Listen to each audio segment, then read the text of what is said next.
Feelinges kis pincehelység. Akkor menjünk be. Nézzük meg, milyen belülről. Jó volt.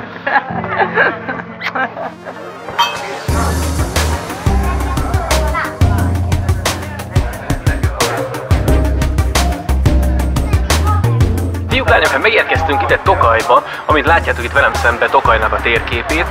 Az az érdekessége ennek a városnak, hogy egyrészt ez egy borvidéknek így a közepén fekszik, tehát a tokaji borok azok nemzetközileg ismert borok, és maga a város pedig a Bodrog és a Tiszának a torkolatánál található. Egyből ott a torkolatnál van is egy hatalmas híd, illetve egy kilátópont. Ott fogunk most először körülnézni, aztán, hogyha minden igaz, föl fogunk mászni, és fölmegyünk a szőlős dombokra is. Hello, macska! Úgy nagyot ásít! Azt a rohadt! Cica-mica! Flörtölj a kamerával!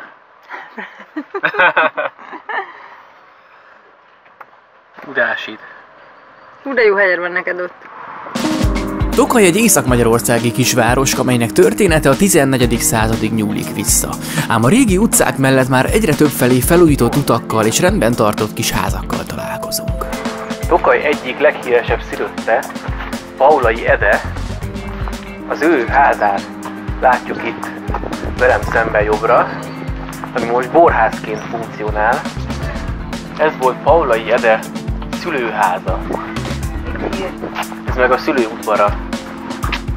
A Nemzeti Színház egykori igazgatójának szülőháza az évszázadok során sok változáson esett át, és ma már vendégházként funkcionál, ahol a látogatók az itt működő családi borászat borait is megkóstolhatják.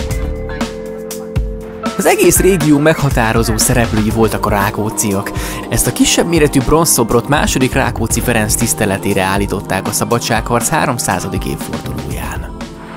Tehát itt elsétálunk a városháza mellett, és ott az utca végén már egy öreg templomot és egy macskaköves kis külteret találunk, rajta egy boros szoborral. Meglepő módon bortematikájú szoborral. Meglepő. A 20. században neoromán stílusban újjáépült templomtól jobbra találjuk István király szobrát, balra pedig azt a negyedet, ahol több pincészettel is találkozhatunk, előttük a borivót ábrázoló kúttal. És azt értem, hogy ez a csávó, ez miért mesztelen? Nem megfelel. Már meg ott van rajta a A boros pincék előtt szőlőfürttel és boros pohárral a kézben élvezi az életet a szobor mesztelen figurája. Ám nem ez az egyetlen meglepő dolog, amivel találkozunk a városban. Házi tejautomata? Házi tejautomata? Igen, ilyet már olvastam, de még nem láttam. És miért vannak itt ezek az üvegek körülötte? Szerintem ebbe lehet vinni. Oda beleteszem az üveget. De beleteszed az üveget. Megdöntve, nem állítva, azt írja. Megdöntve. Tartod. Tartod, és akkor így belecsurog a tej. Igen. Szeret. Csavarod a tetejét.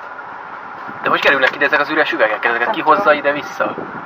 Vásárolj útmutató, nézzük. Ott nincsen erről szó. A város őszi utcáin még sétálgatunk kicsit, majd autóba pattanva folytatjuk a felfedező utat. Megkerülve a Kopaszhegyet, a tetején lévő tévétorony felé vesszük az irányt, miközben jobbra a hegyoldalon már láthatjuk a szőlőültetvényeket.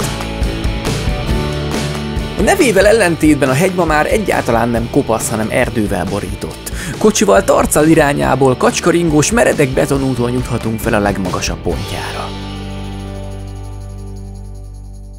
A tévétorony előtti parkolóban hagyva az autót nézhetünk körbe kicsit a környéken. Innen balra, azaz kelet felé nézve akár a Tiszát is megpillanthatjuk, de szemben kicsit közelebb egy érdekes patkó alakú horgásztó is kivehető a hegytővében futó országút túloldalán. Persze időjárás függő is a dolog, minden esetre az ország legmagasabb vulkanikus hegyéről azért szépen be lehet látni a vidéket.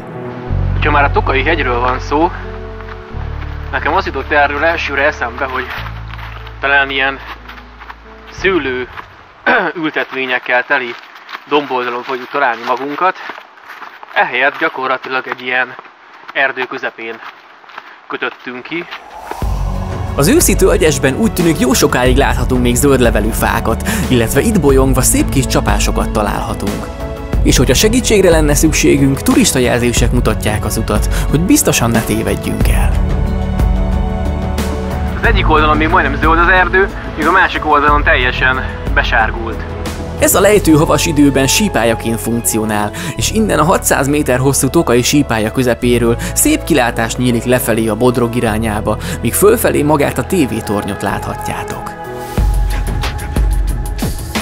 Kicsit kocsikázva Tarcal és a tévétorony között, az erdősáv alatt azért rátalálhatunk a híres szőlődombokra is, ahol érdemes még körülnézni napnyugta előtt.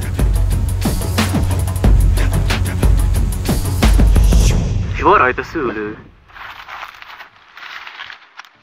Borszőlő?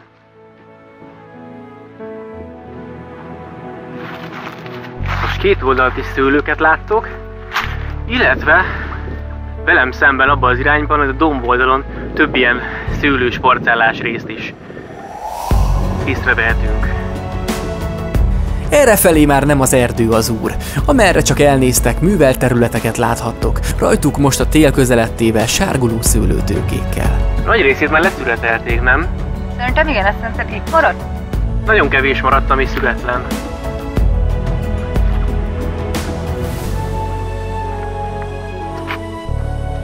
És ha lenne nálam most könyv, tudnék olvasni a sorok között. Azonban ezúttal megelégszem azzal is, hogy napnyugta előtt még élvezhetem a csodálatos őszi szőlődombok hangulatát itt a sorok között. Na és hát igazából ezekről a domboldalakról származik a híres tokai bor, ami nem csak Magyarországon nagyon-nagyon híres, hanem mondhatni világhírű. Ez én a szedett szőlőt. Dehogy nem. Dehogy. Gyere, fürtös!